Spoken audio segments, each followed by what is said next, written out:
Here's your Islanders prospect pool weekend update for December 10, 11, and 12. Forgot what days was which this weekend.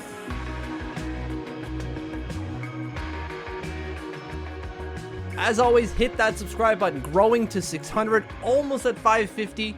Also go to Twitter, follow at TLOMitch. That is me. I might tweet something out that I haven't yet covered on the channel, so just so you don't miss it, check me out there. Happy Lumberjack Monday. I know I'm only alternating between two different shirts, but that will change come Christmas, guaranteed, or at least I hope so anyways. So like we do every Monday, not only Happy Lumberjack, but I'll show you these stats for a number of prospects in the prospect pool. And it's not that they haven't done anything that's worthwhile, it's just there's a lot of them that happened over the weekend, so we don't need to sit and talk about each and every one of them. So here's a number of prospects that just to get you caught up with what they did over the weekend, and then we'll shift to talk about four guys in specific.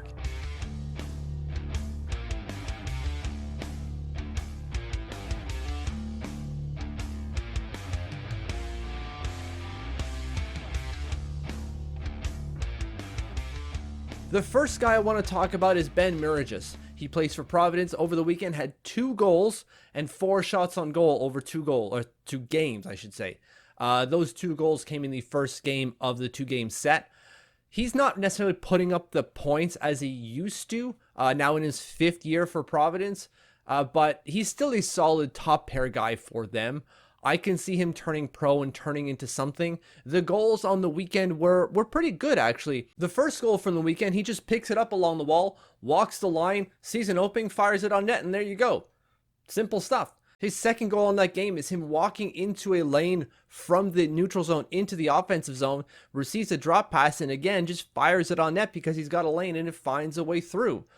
Sometimes the simple plays are really what works. That's why Barry Trotz preaches it. Simple plays work. They're simple for a reason, because they're effective. And Mirageas is doing that, or did that over the weekend. Now, does that continue going forward? I don't think he's all of a sudden going to start electrifying the college scene and start putting up a ton of goals in. But I think he's going to stabilize his game before he ultimately goes pro. Now, what he does when he goes pro is another question, but it seems like that's where it's headed this year. The next guy I want to talk about, also on the blue line, is Hutton. He's back with the Bridgeport Islanders after a stint in the NHL, and it's clear he doesn't want to be there. And I'm not saying that in any negative way. What I mean to say is that because he's now at the AHL level again, he's going, you know what?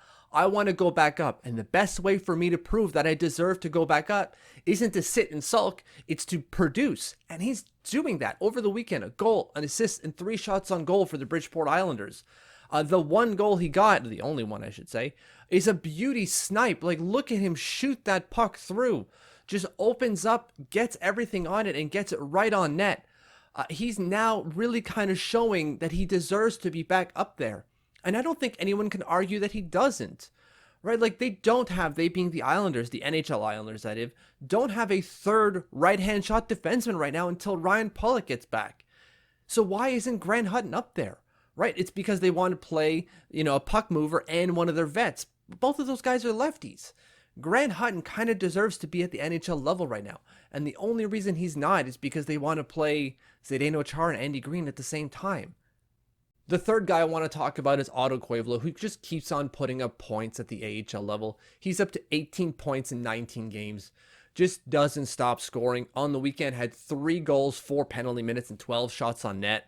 The one goal that I really want to highlight is this beauty from below the goal line. He's basically on the wall, throws it on the net because he sees something and it goes in.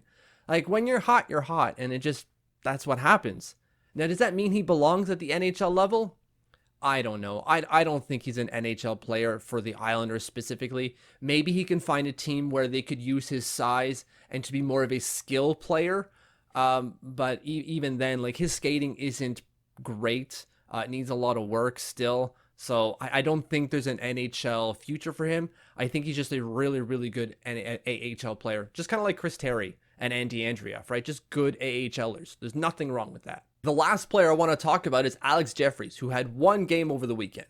It was an exhibition game, but I still want to talk about it. He had 2 goals, 2 assists, 5 shots on goal, and finished with a +5 rating on the day. He was absolutely dominant for Merrimack. And in the 2 goals he scored, you see the type of player that he is. a skilled and speedy winger who can execute hard plays or tough plays because of his high talent level.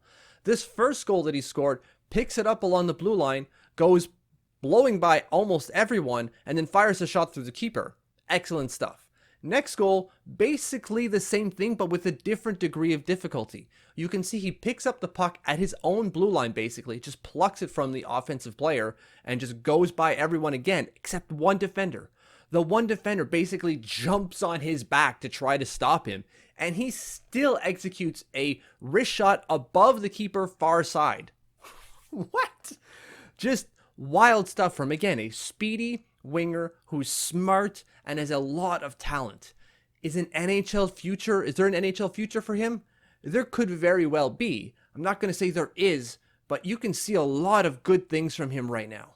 That's your weekend update for the Islanders prospect pool. Thank you for watching. Thank you for following. If you haven't subscribed yet, hit that button. And if you have, thank you, thank you, thank you.